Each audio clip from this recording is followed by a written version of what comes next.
The sentence hit like a thrown stone. She laid the loaf on the counter without meeting my eyes. The smear on her face looked like private weather. I brewed tea and watched her move as if learning a stranger's gait. Small wrongnesses had multiplied. Receipts I didn't recognize, a hoodie she claimed was someone else's, late calls that ended when I entered the room. I told myself narratives, work stress, an old friend, because stories keep us from looking at the raw seam. But stories are paper over real things. She laughed at a painting once in a gallery in a way I had never heard. A perfume I didn't know lingered on a scarf. Each stray threaded into suspicion until it formed a shape I couldn't deny. She said, "Don't ask," and I did. "Who is he?" I demanded. Her answer: a young painter whose mother was dying, homeless between hospital visits. "He's vulnerable," she said. "Vulnerability can look like need."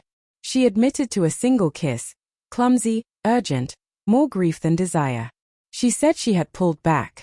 I wanted to believe her, but belief does not erase a smudge of lipstick, a 3 o'clock coffee receipt, the faint smell of smoke on her coat. One night there was a note. "I'm sorry." Her handwriting trembled. She wrote of months of conversations that patched holes in both of them, hands that began by helping and learned each other's habits. "It slipped," she wrote. "We stayed too long in places not ours."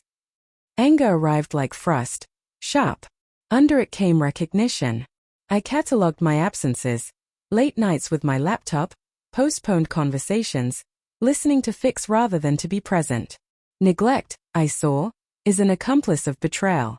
We talked at the kitchen table. Her voice was small. "I didn't mean to hurt you," she said. "I didn't think I'd lose my footing." The painter was not a villain. He was a messy, grieving person who leaned on her because she had room. She was not cold. She was tired and frightened by how comfort becomes home. That night I replayed ordinary moments. Her bringing me coffee the first winter we moved in. The way she hummed when she folded towels. How I once dismissed her fear of loneliness with a joke.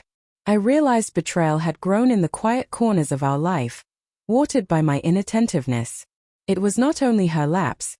It was an accumulation of little absences that had made space for it. The twist wasn't a new name but shared responsibility. The rupture had two hands on it, her impulsive mistake and my patient absenting. Betrayal had been built from action and omission. She packed quietly the next morning. The smear on her cheek was nearly gone.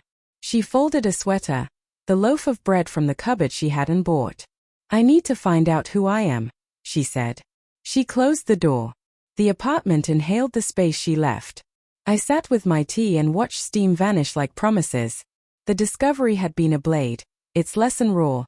Love is damaged by cruelty, but also by small habitual neglect that goes unnoticed until it becomes not. I had wanted a villain to hate. Instead I was left with a corrosive truth.